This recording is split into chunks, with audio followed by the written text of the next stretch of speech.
we'd like to introduce our speaker for the evening, John Sasso, who's going to talk about history and legends of the Northern Adirondacks, which is his based upon his new book. Since he's been hiking the Adirondack Mountains of New York, he's been intrigued with the artifacts that he would stumble upon, which is iron bolts from old land surveys, remnants of long gone logging camps, mysterious wood roads, stone foundations. The questions those signs provoked: what was here, what was their purpose, and where did the name come from? As an avid hiker and independent Adirondack historian from Colony, New York, much of John Sasso's research focuses on the history tied to the Adirondack peaks and other natural features and early land surveys of the region. Outside of his day job and his historical research, John helps build and maintain trails and lean-tos within the 46ers and lean-to rescue. I'm sure he'll tell you a little bit more about that as well. So without further ado, John. Thank you. First thing in order is I don't have a microphone up here, so I can have presentation. Can everyone hear me? Louder. Louder? Okay. How about now? I will try, but luckily the food's back there, so everyone can chuckle anything at me. So yeah, so thank you for the introduction. Yeah, so being from the suburbs downstate, just a little bit about me. Next slide here. So just gonna talk a little bit about me and my work, how the book got started, and the book itself is comprised of 26 chapters, and like 45 minutes of time I couldn't squeeze in this, even half of it. So I decided to select three chapters from the book and portions thereof to discuss. And at the end, we do a Q&A, but I'm gonna do this free form. So either ask me questions whether it's relevant to the book or anything else. If I can have this week. Okay. Thank you. So as I said, the Adirondacks are essentially my second home, so to speak. I hiked the bushwhack to just about every stretch of the Adirondack Park. Yes.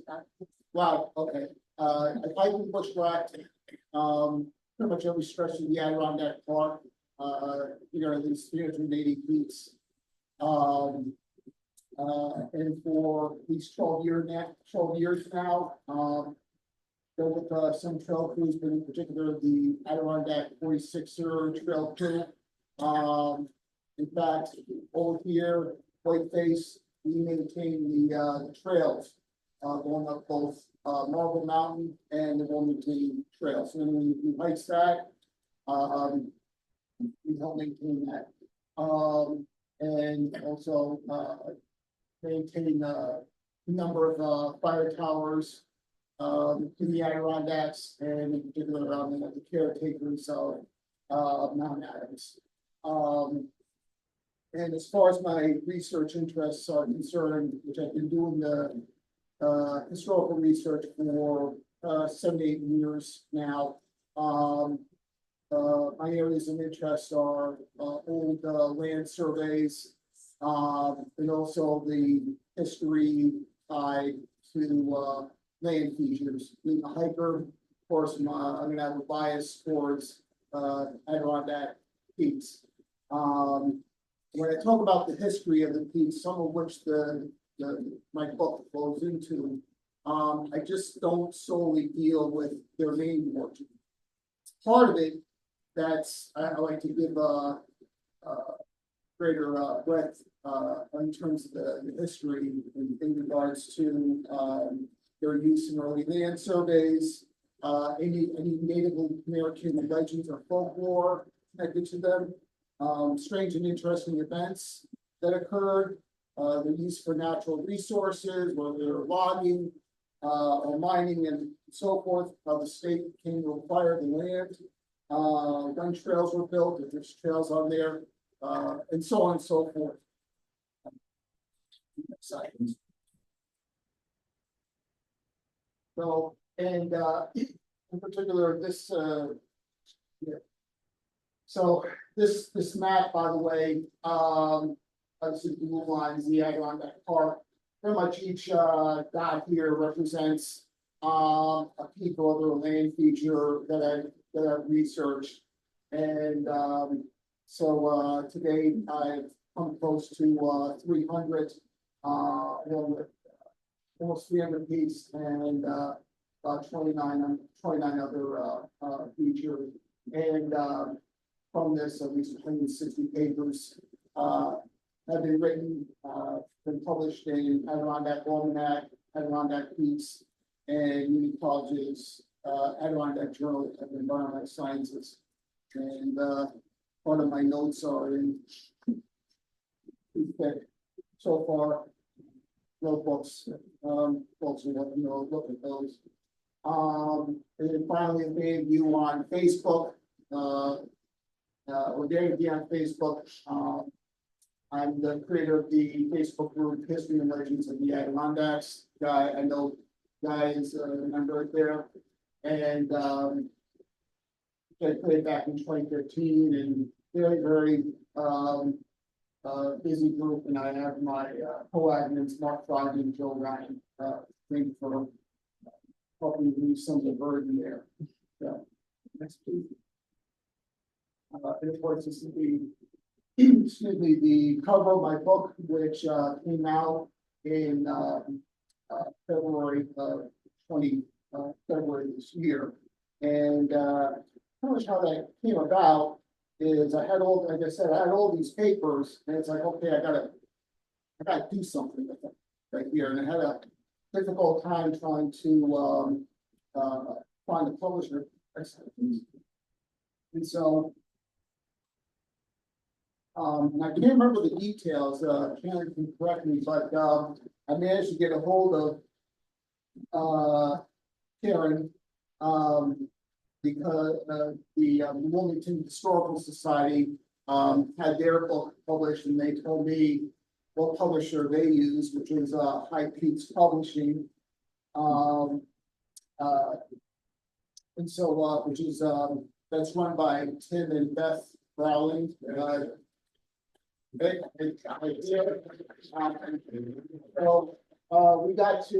touch with them, we got to talking, and they had interest in my work. So that got the ball rolling right there.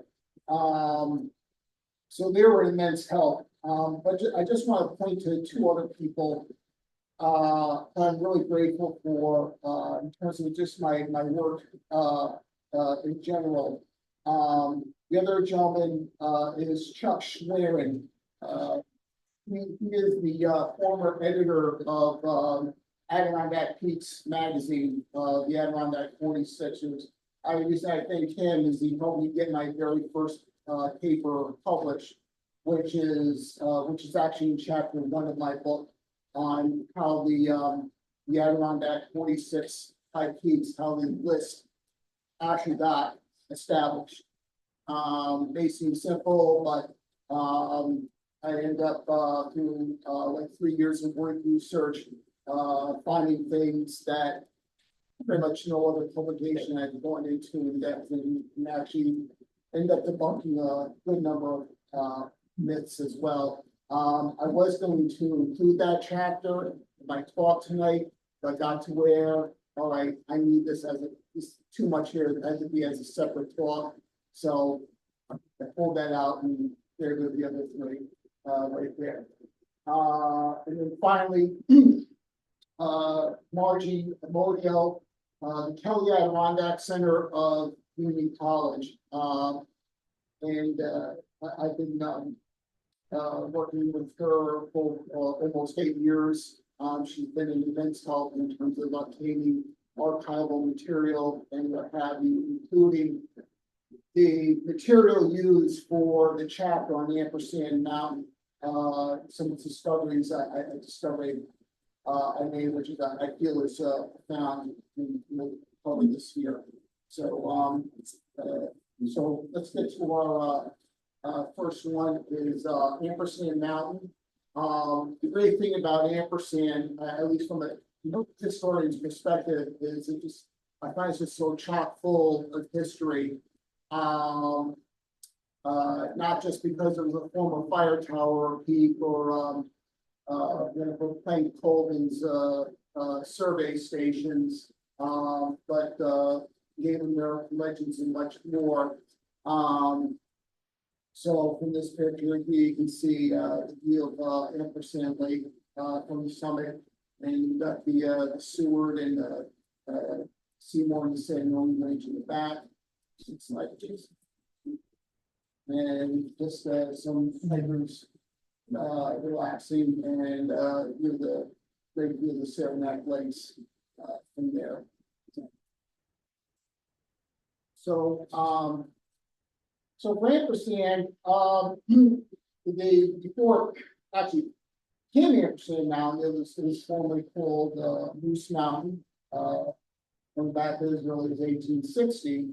But apparently, one of the most intriguing things about Ampersand, at least from public inquiries and all, is, well, where did the name come from, as applied to the mountains as well as the brook and below it, okay? Well, there's been three theories tossed about to this here. The first was that was actually made for a lake, Ampersand Lake.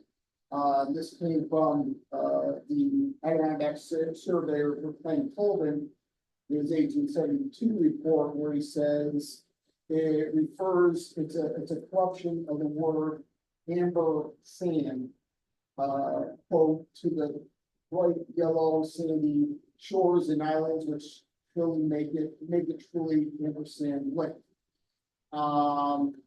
Second theory that came about, that's been tossed out or tossed around, is its resemblance to the crookedness of Ampersand Brook, resembling the Ampersand character. And this was first proposed by Henry Van Dyke's 1885 essay on Ampersand. And as I noticed, what Frank Colvin was apt to do in his reports, he ended up advocating for this theory, this 1894 report. And the final one, or third one, is regarding Ampersand Lake's resemblance to the Ampersand character. Again, Colvin changing his mind, and his 1897 report, he says, yeah, this came about from, or this name came about from the so-called philosophers, the philosophers can't fame Louis Agassiz, Ralph Waldo Emerson, William James Stillman, and others. Let me just take a brief aside here for those who may not be familiar with the philosophers, so to speak. Philosophers as a group of intellectuals from Boston, from the American painter and photographer by the name of William James Stillman, befriended in 1858. They were Ralph Waldo Emerson and James Russell Lowell were poets. Louis Agassiz and Jeffries Wyman were scientists. Ebenezer War and Horatio Woodman, who were lawyers. Estes Howe and Amos Binney were doctors. And finally, John Holmes, who was the brother of the writer Oliver Wendell Holmes, right there. So intellectual powerhouse, hence the name of the philosophers. So Stillman had first established a camp for them on Follansbee Pond, which came to be famously known as the Philosophers Camp, and much has been written about it. When he became when the club organized themselves and called themselves the Adirondack Club, he was the club secretary, and he was tasked with finding the club a new place, for a camp. Okay, this was done in 1858. So in that year, he set out in the Saranac Lake region and, started interviewing, guides and hunters to, find an opportune place. Next slide. So it was in the course of this particular research, I had found that Stillman had written a letter to Lowell, which is dated December 1st of 1858, regarding his efforts to find a site for the club's new camp. It just so happened that the Schaefer Library of Union College holds this letter and others from Stillman. So I worked through Margie Amodio to get this. And by reading this letter, and I actually transcribed it to include in the book, I found that there may be a fourth reason, and that is that ampersand may be a corruption or what they call anglicization of a Native American term. Next slide. So I'm sorry this did not, this came out better than the print slides and all, but in this, yes, it does come out very good in the book. But this is part of the letter that Stillman wrote, and some of my annotations right here. Okay, so let me go to the next slide. And here is a portion of the letter that I transcribed. Okay, and I'm just gonna read it here. Stillman says, "I was unable to go into the woods at all, even if the weather had permitted it. I fulfilled my functions as commissioner, however, by collecting the testimonies of guides and trappers as to the quote, santat hot, unquote, and think that I shall be able to satisfy the club as well as if I had seen it myself." In the letter, where he actually kind of like footnotes the term there, ampiasnat, I mean, he says, commonly called ampersand. Okay, and folks may be familiar with that when that was not uncommon for Native American terms in literature to be hyphenated like this. So that's what led me to believe that the ampersand was actually a corruption of the Native American term. Next slide. And there's and in particular, I think it may be of Abenaki origin. And some of the basis for this is first the Abenaki elder Maurice Paul Dennis had claimed that Saranac, that the Saranac Indians in the area were Abenaki. The 19th century guide Carlos Whitney had said that there were two communities of Saranac Indians who lived around the upper Saranac Lake and Stony Creek ponds in the 1850s. The anthropologist John Donnelly Prince claimed that Saranac was a corruption of the Abenaki word for sumac, bud, or cone. Now, yes, I did reach out to at least 4 Native American scholars, Algonquin, as well as Mohawk. I'll be at least 4. I did have one respond to me, and also to solicit assistance. I also had this published as an article in the Adirondack Almanac. Unfortunately, I have not been able to get a clear answer to this. But but, again, with this finding, my assertion still stands that it kind of smells like this may be Native American origin. We make that today. Next slide. And, just, before I conclude this, chapter here, how many of you have been on Ampersand Mountain? Okay, so good.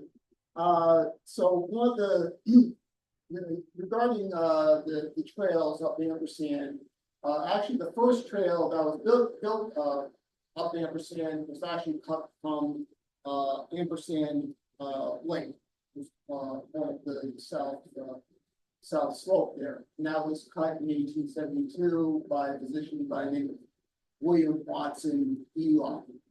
Okay, Brooklyn Colvin had tried naming a tooth from the Ampersand baby, not Eli, that never held.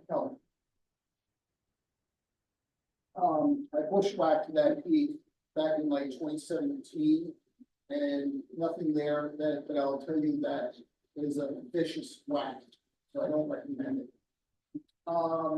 Then following year, Eli built a second trail up the peak, which today's trail follows to some extent, and upon doing that, he ended up clearing some trees off on the summit and built a lean-to, which he called the Tip Top House, which provided a view of McIntyre's, San Marini's, sewer ranges and other high peaks right there.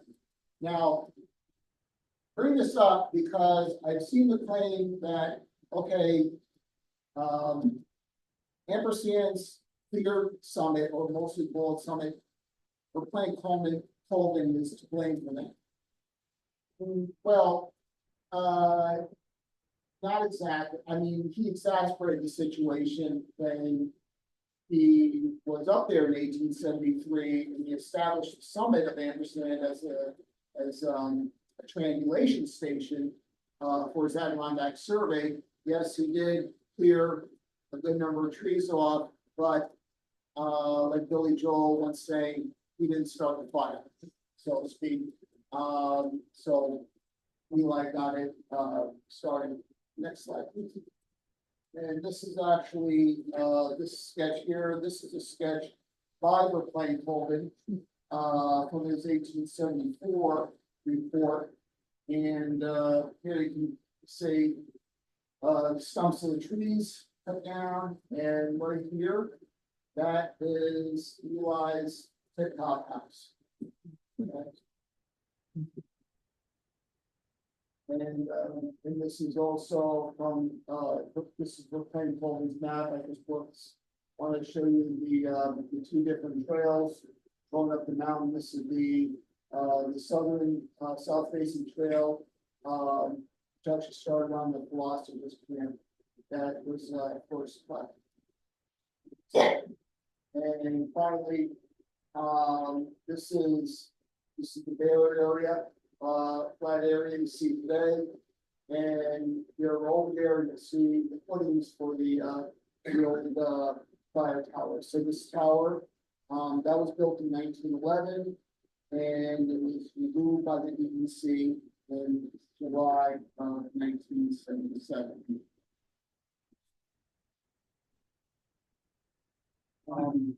Next week, go into is that of Mount Adams. And I guess I do have a little bias towards this because, as I said, the caretakers for the fire tower. Here we see on the fire tower, this is the view of Lake Henderson and beautiful San Marino. Right. And more views of the Great Range right here at the speed. This one right here, Allen Mountain, which is my destination tomorrow. Next slide.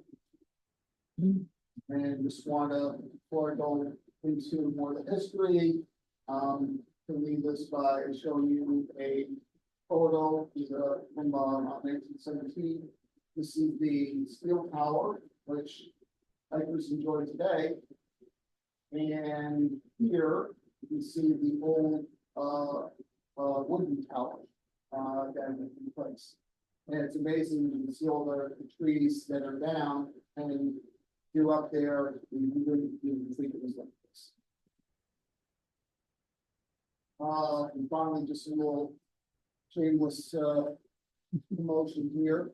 So first of all, right in the center of here, if you go up to Mount Adams today, you'll see on the first landing of the tower is an interpretive sign which describes the fire tower and its history of use for fire observation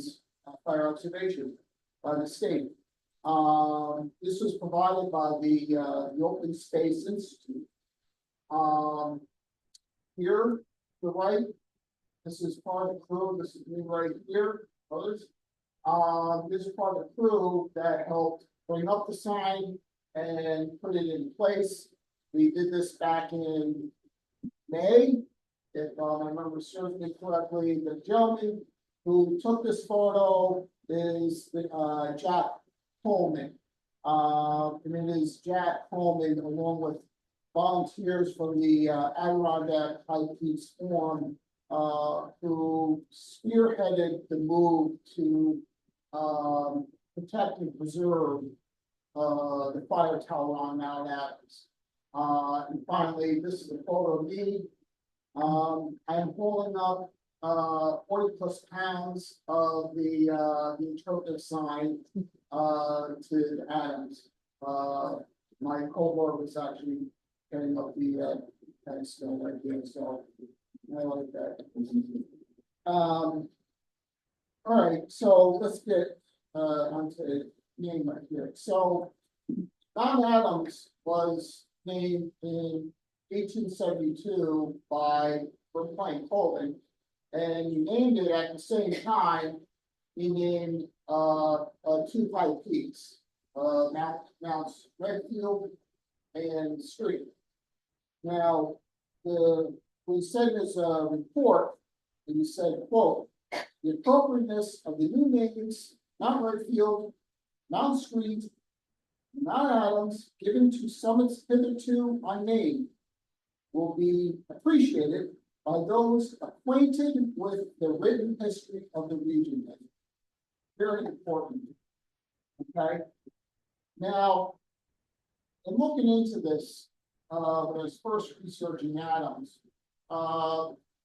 few of the authors who discussed Adams claim that the peak was named for Elisha Adams, primarily because he was first of all Wilmington's Town Wilmington's first town supervisor, and later on he was Essex County Sheriff. Okay, that may seem too loose of a reason.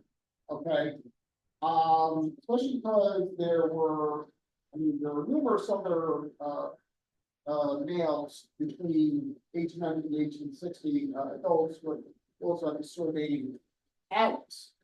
Okay, so why not anyone else?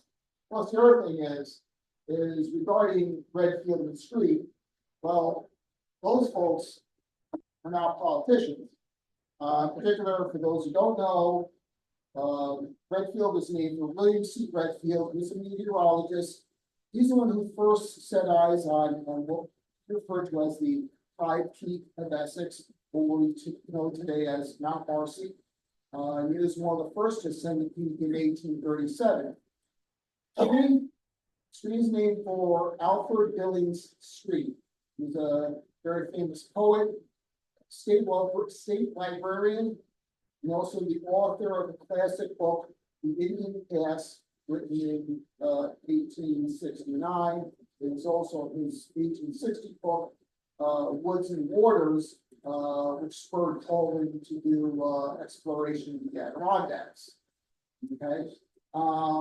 But anyways, I felt that things, that in terms of the reasoning behind the name, or Colvin, named the peak, things need to be tightened up. And what I found is what I believe is a more, apparent connection. It appears the connection is with the abolitionist, John Brown, who many of us know has a farm in North Elba, and also the Civil War that went into. And so in the year 1859, while Elisha was Essex County Sheriff, he was also a proprietor of a thing called the Mansion House, which today is known as the Deer's Head Inn. And here's a snippet, an advertisement for the Mansion House newspaper.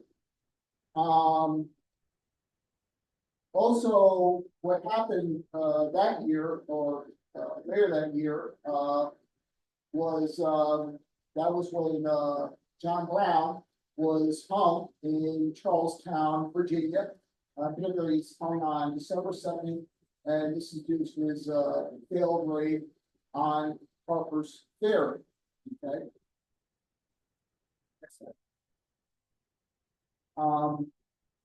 So from his body, during the exhibition, his body was slowly delivered or transported up to the North Country for burial in North Elba, and accompanying the body was his widow, Mary, and along with Wendell Phillips and James Miller McKim, who were both prominent abolitionists. I'd like to pause here and read a chapter from or a portion of my book here, which discusses this. Okay.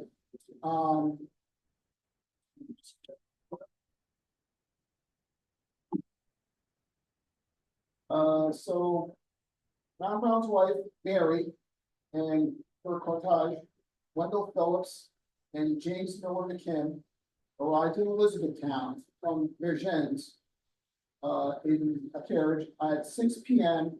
on Tuesday evening, December 6, 1859, amid torrential rains. The carriage that followed them contained the body of her husband. The weary travelers were warmly welcomed at the Mansion House, where Adams invited them to stay for the night. Adams suggested to Mary that her husband's body be kept at the Essex County Courthouse across the street while she rested.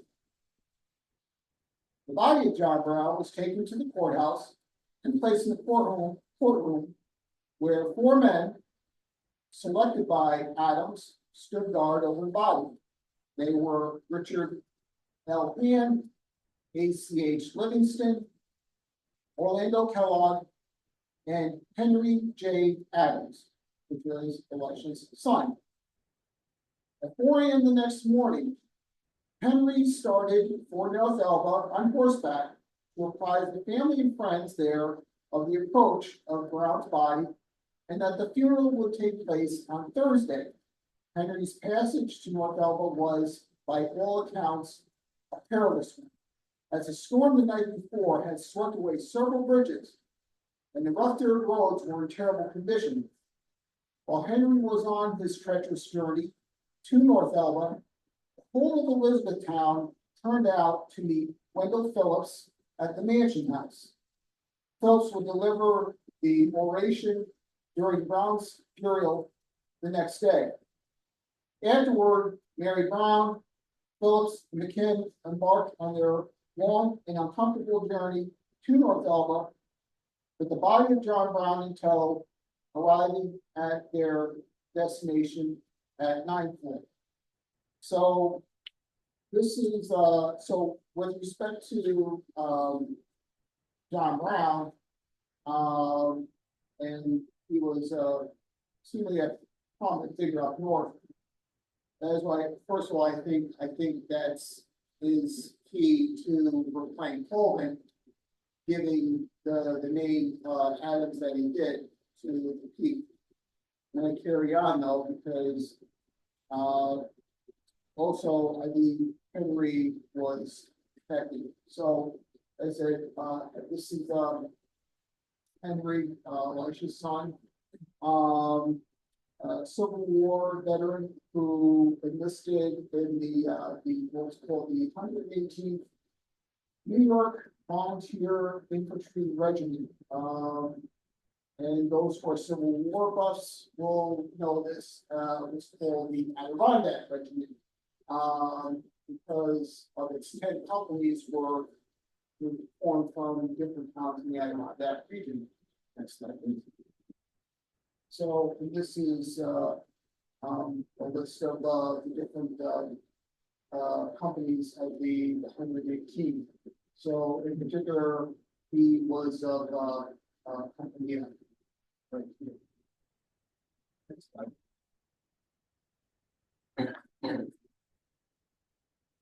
And Henry, during his service in the Army, he did indeed see a lot of action. Much of this was in Virginia, such as the Battle of Drury's Bluff in Chesterfield, Battle of Cold Harbor, the Battle of Chapman's Farm, which is part of St. Petersburg, and he was also there at the fall of Richmond in 1865. And according to newspapers, Henry had exhibited valor in the battlefield. So now we portion that from my book is in regards to the Battle of Drury's Bluff. As mentioned in a couple of his obituaries, as the 118th was being driven back by Confederate forces, Henry seized the standard and shouted, "Rally around the flag of the 118th." Despite his attempt to rally the troops, the enemy's numbers on the front and on the flank were too great, forcing the 118th to fall back and reform. The Confederates eventually pulled back to fight another day. So, and I bring this up also because with Henry's experience during the Civil War, it appears that there is a subtle connection between him and Verplaine Colvin's half-brother by the name of James Alling Colvin. Again, I believe this might, there may be a connection here with regards to the naming. The war provided a connection between Henry Adams and James Alling Colvin, noted by Nina H. Webb in her book, Footsteps Through the Adirondacks, the Verplaine Colvin Story. James served in the Union Army. Quote, Brother James was an excellent correspondent, and his letters were eagerly awaited in the Colvin household, writes Webb. Young Verplaine was quite fascinated by his brother's letters, which detailed troop movements and battles. James enlisted in Company A of the 169th New York Infantry Regiment on August 21st, 1862, serving up through to 1865. Records from the National Park Service indicate that of the battles, Henry Adams' 118th Regiment saw action in. 169th Regiment did so as well. James Colvin may have mentioned Henry's exploits in his letters to his family back home. And if so, this may have played a part in Verplaine's naming of Mount Adams. So, in a nutshell, my gut feeling is Colvin may have named the peak, in honor of, both gentlemen, father and son. So last one, we're gonna get into here is, something, rather amusing or humorous. And this is in regards to what, a bump or Horse Hill of Haystack Mountain, Haystack. Now, seasoned, 46ers, and I know there's a few in the room here, you'll Horse Hill, which is, right here. Next slide, please. That was a view from Mount Marcy, by the way. Okay. Horse Hill, is a nickname given to, the small peak, that is, a bit north of, Little Haystack and Haystack Mountains. And it is on what's called the Blue Connector Trail. Which connects the Phelps Trail to Slate Rock and Range Trail, and I will get to show a map of that. Now, how I got interested in this is a number of years ago, a friend of mine, an ultra hiker, she asked me, she said, well, how did Horse Hill get its name?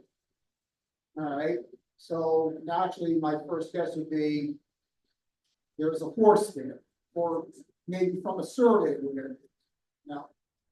So I dug into it and I couldn't find anything like that, but after doing some more investigation, I ended up finding the answer from several veteran 46ers, in particular Phil Carell, John Sharp Swan, Tim Singer, and Peter Levine. And it's through my correspondence with them that I figured out the name, and it is quite amusing. And it actually has to do with a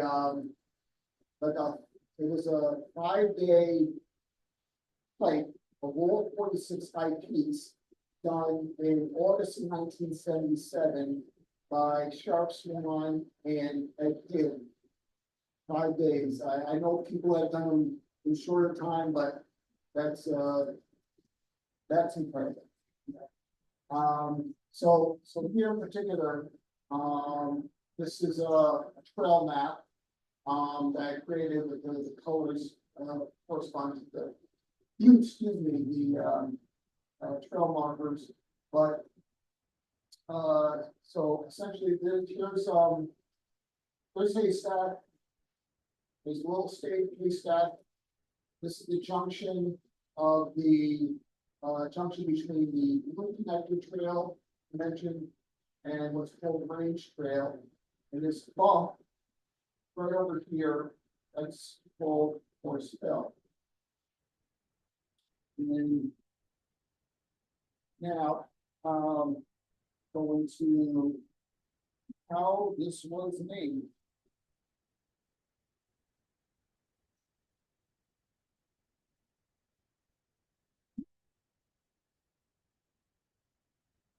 Right. On August 22nd, 1977, the 4th day of their endeavor, Sharp Swan asked Tim to meet Ed and him with extra clothes and gear on Mount Marcy as they were in the midst of a rainstorm and would need a dry set of clothes.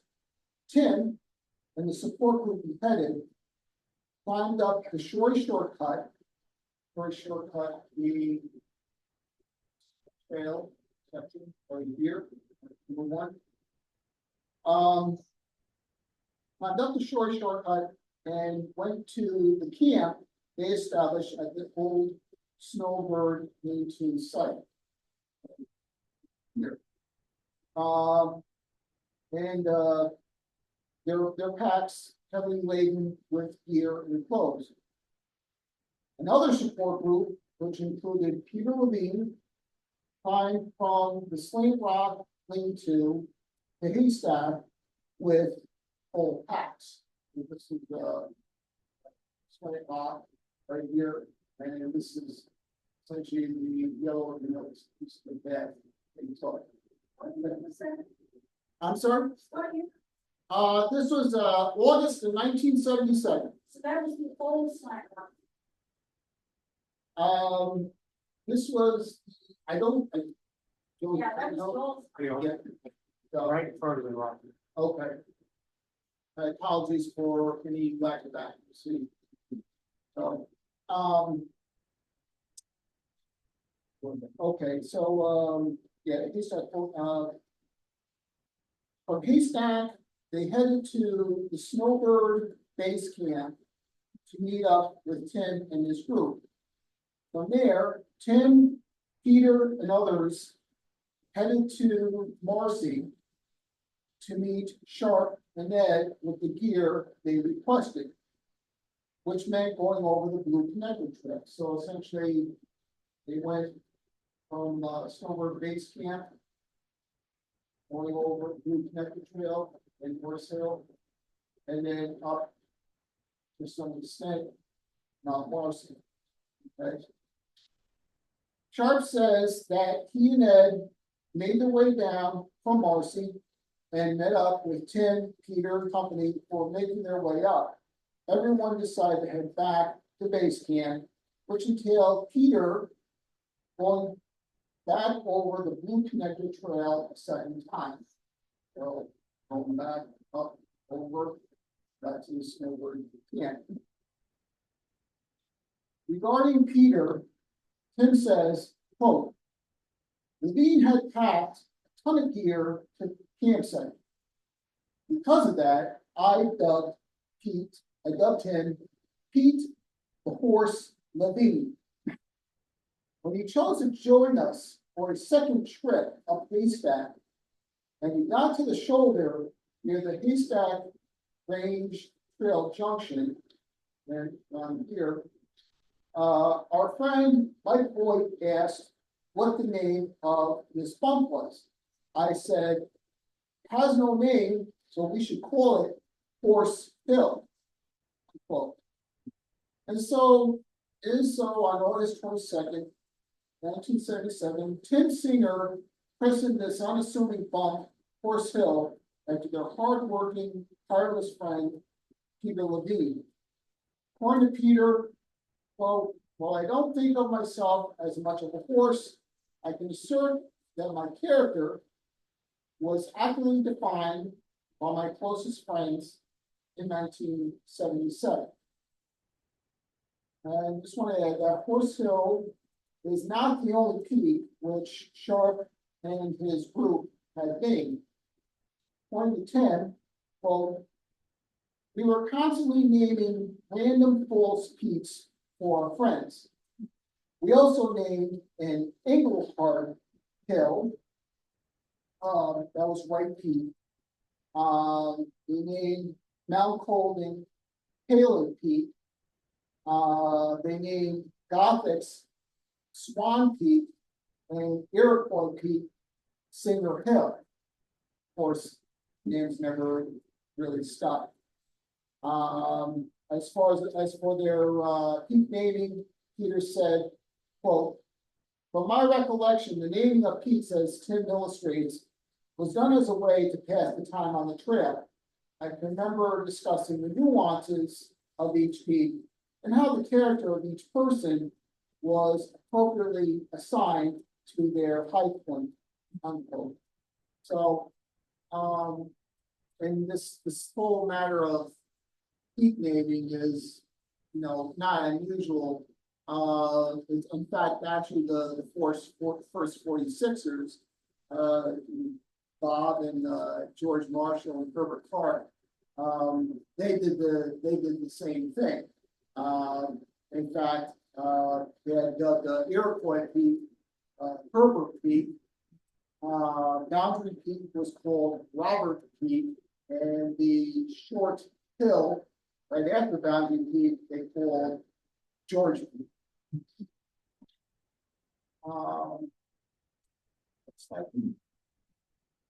And here is here's a photo of a couple of members of the support crew here.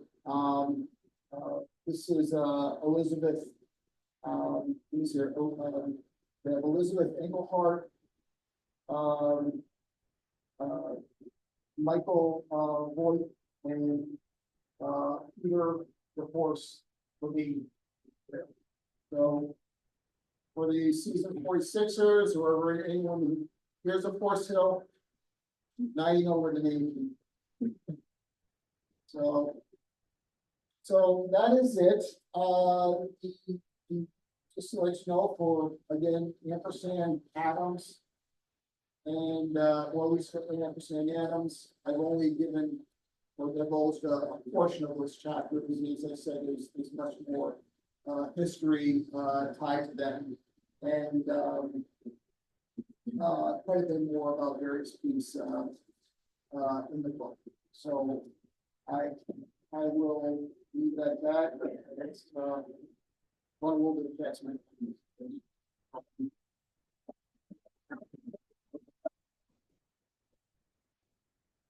And like I said, the Q&A is either be about the book that's presented or just free form. Questions? Yes, sir. With all of your list of references, I'm sure you have many. Did you interview forest users? Well, for this particular one, I haven't interviewed any forest rangers. There was just like particulars in the book. I didn't see them as a resource at the time, but I think that obviously if there was something particular, either with fire observation or even like search and rescues, if I can, I reach out, but I think that a lot of the forest rangers, like you know, those, which are different from fire observers, you know, but some of them are one, but I'm good at them, some of them, so. Yes, sir. I missed something you said about the second philosopher's camp on Ampersand Lake. Why was there a need for a second philosopher's camp? They tire of Follinsby, or was it a different group of philosophers? I missed that. As memory shows me, they were, I mean, they were looking for a larger plot of land for the encampment. I know I go into a bit more detail in the book as to the move itself, but that's what memory serves me. Is it also known by others today as a philosopher's camp? Actually, it's not terribly well known. I mean, not as compared to the original philosophers camp at Folington, right there. I mean, there is, you know, I'm sorry, I can't remember the author's name. He came out with a book a few years ago regarding the philosophers camp and the philosophers, and he goes into it a little bit, but from my research, what I've seen online and all, it's not too much attention is paid to it, and in fact, I don't know how much the remnants of the camp are there today. I mean, it's on private land, so they can access it. I wish I knew.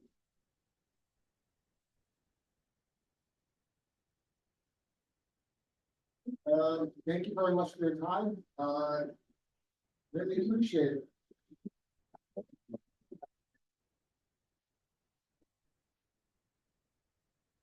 Thank you very much. John will be signing, he has books here for you. You. Oh, Yeah. there was.